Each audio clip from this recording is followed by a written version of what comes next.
নমস্কার বন্ধুরা, সবাই কেমন আছেন? শুভ সকাল সবাইকে।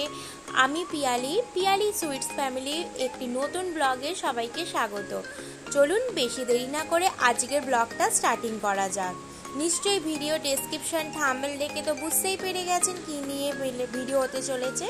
দেরি না করে স্টার্টিং করে দিই।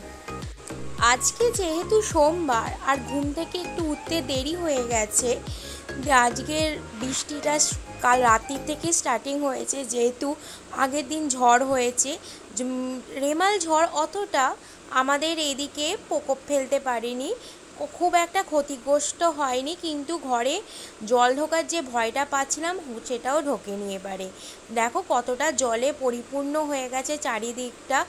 আর সকালবেলা উঠতে একটু দেরি হয়ে গেছিলো, যেহেতু আগের দিন একটু কারেন্ট ছিল না, আর সারা রাত্রি ছেলেটাকে ঘুমোতে একটু দেরি হয়ে গেছে। আগে ফ্রেশ করে ওকে খাইয়ে দিয়ে আমরাও নিয়ে চলে এসেছি বাটার পাউরুটি কলা। আর যেহেতু অনেকটা বেলা হয়ে গেছে, এখন ঘড়িতে দেখতেই পাবে 10টা বেজে গেছে, সেই জন্য ছেলেকে খাইয়ে দিয়ে আমরাও খেয়ে নেব 10টা 10। এবার বাকি কাজগুলো লেগে পড়ি।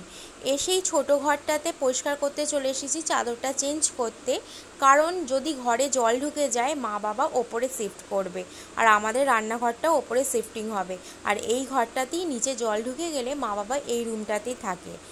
আশা করছি না, যেহেতু সারাদিন বৃষ্টি হচ্ছে অতটা জল ঢোকার ভয় আছে, তাও দেখা যাক কতটা হয়। তোমরাই দেখে নাও, জানলা খুলে দেখাচ্ছি আমি, বাইরে হাওয়া কতটা জোরে হাওয়া দিচ্ছে, আর আমাদের চারিদিকটা কতটা জলে থই থই করছে। আর আমাদের বাগানেও জল ঢুকে যাওয়ার সাথে সাথে আমাদের যেখানে সাইকেল থাকে, তারপর জুতো রাখা হয়, সেখানেও প্রচুর জল ঢুকে গেছে। চলো এখন চান করে চলে এসেছি ফ্রেশ হয়ে, এখন ঘড়িতে 11:30 বাজে।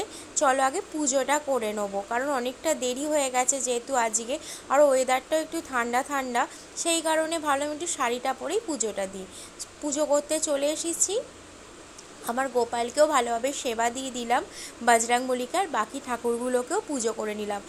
বাড়িতে গাছের ফুল দিয়েই পুজো করা হয়েছে, যেহেতু বাড়িতে চারিদিকে জল জমে গেছে, বেশি ফুল পাওয়া যায়নি, যেটুকু পাওয়া গেছে সেটুকু দিয়েই পুজো করেছি।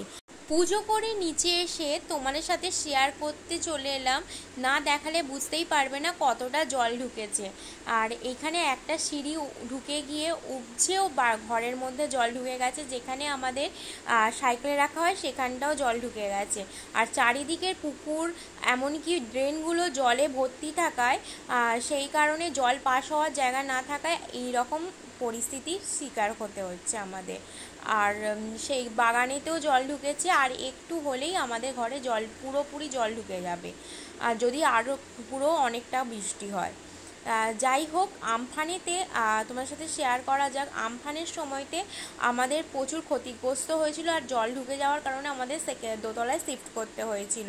এখানে আমি তরমুজের শরবতটা বানিয়ে নিয়ে চলে এসেছি, ওকে দিয়ে দিলাম, আমিও খেয়ে নিচে রুটি করতে চলে এসেছি। ঘড়িতে এখন 4:30 বেজে গেছে, যেহেতু অনেকটা দেরি হয়ে গেছে, তোমাদের দাদাভাই খেয়ে আবার টিফিন করতে হবে, খেয়ে বেরোবে, সেই কারণে ছেলেকেও আবার উঠে পড়েছে, ওকে নিয়েই আমি নিচে চলে এলাম। রুটিটা করে নেবো, একদিকে তরকারিটা বসিয়ে দিয়েছি, আর এদিকে দুধটা হয়ে গেছে, নামিয়ে নেবো। আর রুটি আর একদিকে তরকারি করতে করতে চলো তোমার সাথে গল্প করা যাক। বলছিলাম যে আমফানের সময়ে কার কার কোথায় কোথায় ক্ষতিগ্রস্ত হয়েছে অবশ্যই কমেন্ট করে বলো। আমাদের এখানেও অনেক ক্ষতিগ্রস্ত হয়েছে, টিন উড়ে গেছে, তারপর বাড়ির আশপাশের বাড়িতে যে জলের ট্যাঙ্ক থাকে সেটাও উড়ে চলে গেছিলো। আর আমরা তো 3-4 দিন ধরে ঘরে কারেন্ট ছিল না, আর অনেক জায়গাতেই ক্ষতিগ্রস্ত টিভিতে দেখতে পাচ্ছিলাম হয়েছে, কিন্তু এটাতেও ভেবেছিলাম, খুব ভয় পাচ্ছিলাম, কিন্তু অতটাও ক্ষতিগ্রস্ত হয়নি। তোমরা এতক্ষণ যারা আমার ভিডিওটা দেখছো, কেমন লাগলো অবশ্যই কমেন্ট করে বলবে। তোমাদের একটা লাইক, কমেন্ট, শেয়ার আমাকে আরও মোটিভেট করবে নতুন নতুন ভিডিও বানানোর জন্য। আর তোমাদের দাদাভাইয়ের এখানে রুটি, তরকারি আর জামা প্যান্ট গুছিয়ে দিয়ে দিলাম, এবার ছেলের দুধ রুটিটাও ভিজিয়ে দিলাম। তারপর আমি এখানে যে বাকি তরকারিটা একটা জায়গায় ঢেলে রাখবো, দিয়ে কড়া ফড়া যা আছে সমস্ত মেজে নেবো। তার আগে এই কড়াতেই আমি করব মেজে নিয়ে তোমাদের দাদাভাই চিড়ের পোলাও। চিড়েটার পোলাওটা রেডি হয়ে গেছে, তোমার সাথে শেয়ার করতে পারিনি কারণ একটু দেরি হয়ে গেছে, তাড়াহুড়ো করছিলাম, আবার তার ওপর কারেন্ট চলে গেছিলো। চিড়ের পোলাও রেডি, তোমার দাদাভাইকে এবার খেতে দিয়ে দিই কারণ ওরও কাজে বেরোতে হবে, অনেকটা দেরি হয়ে গেছে।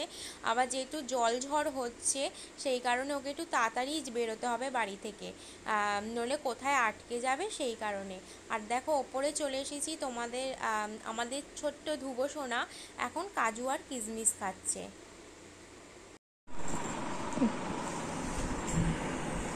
ফেলে দাও, ছুঁড়ে ফেলে দাও, ছুঁড়ে ফেলে দাও।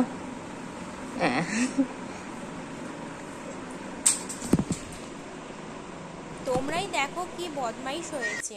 তোমাদের দাদাভাই বেরিয়ে যাওয়ার পর ঘরদোর গুছিয়ে টিপটপ করে নিয়েছি।